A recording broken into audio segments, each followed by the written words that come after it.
If you give power to Joe Biden, the radical left will defund police departments all across America.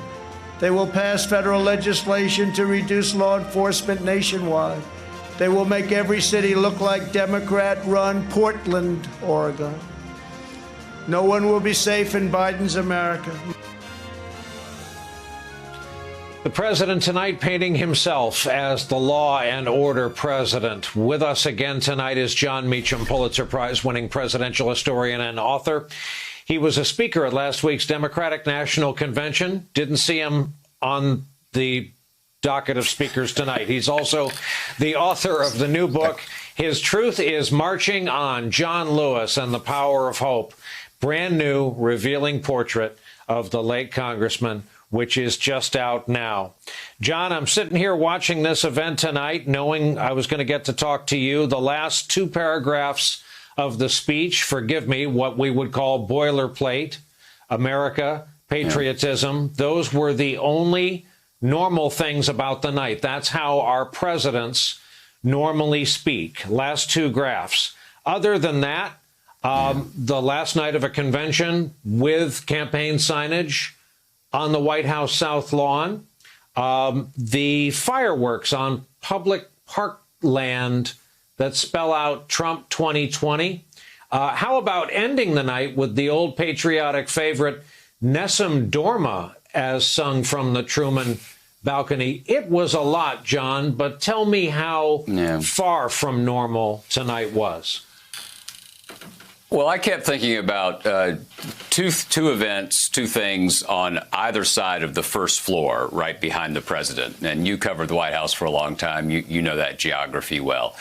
On the one side is the state dining room, where above the mantel, below a portrait of Lincoln, is engraved a passage of a letter that John Adams wrote Abigail Adams when he first moved in 1800, 1801.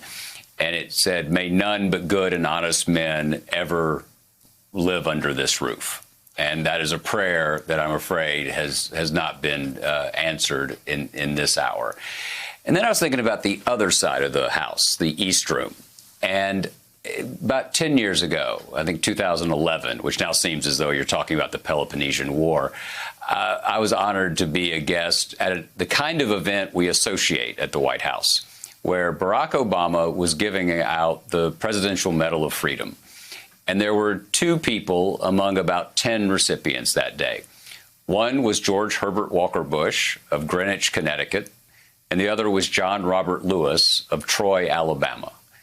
And that was a president who understood that he was, in fact, in charge of the affairs and had the fates of the entire country in his hands, not simply his base of supporters. And I think if you look at the last 2 weeks, the choice is very clear.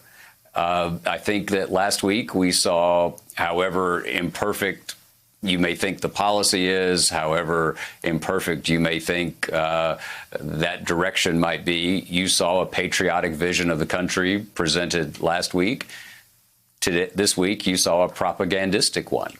Last week, you saw a generous one. This week, you saw a greedy one. And it's not just style. This is substance, too.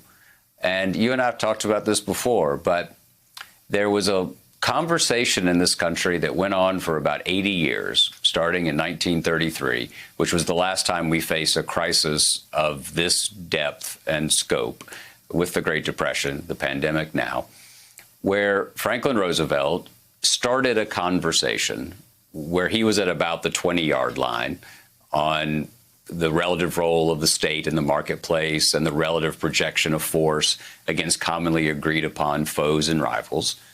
And historically speaking, Ronald Reagan was probably over on the 20-yard line on the other side. And everybody governed on that field. And it wasn't perfect. One of the reasons Donald Trump is president is it wasn't perfect. It didn't produce results for everybody. But it was a coherent conversation. And this is not a sequential chapter to that dynamic. And whatever you might think about Vice President Biden, he'll be on that field. And President Trump will simply be outside trying to put his name on the stadium.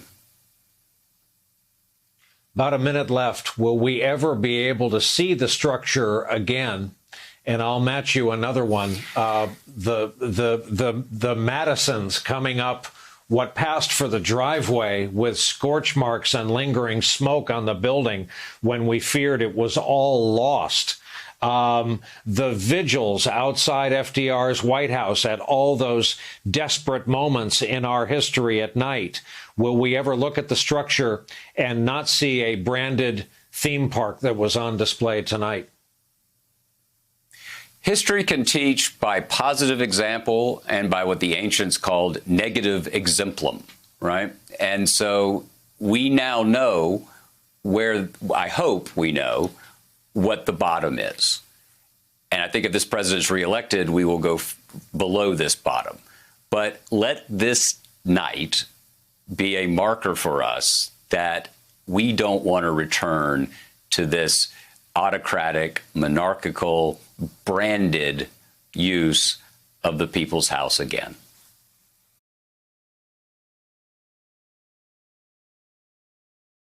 Hey there, I'm Chris Hayes from MSNBC. Thanks for watching MSNBC on YouTube. If you want to keep up to date with the videos we're putting out, you can click subscribe just below me or click over on this list to see lots of other great videos.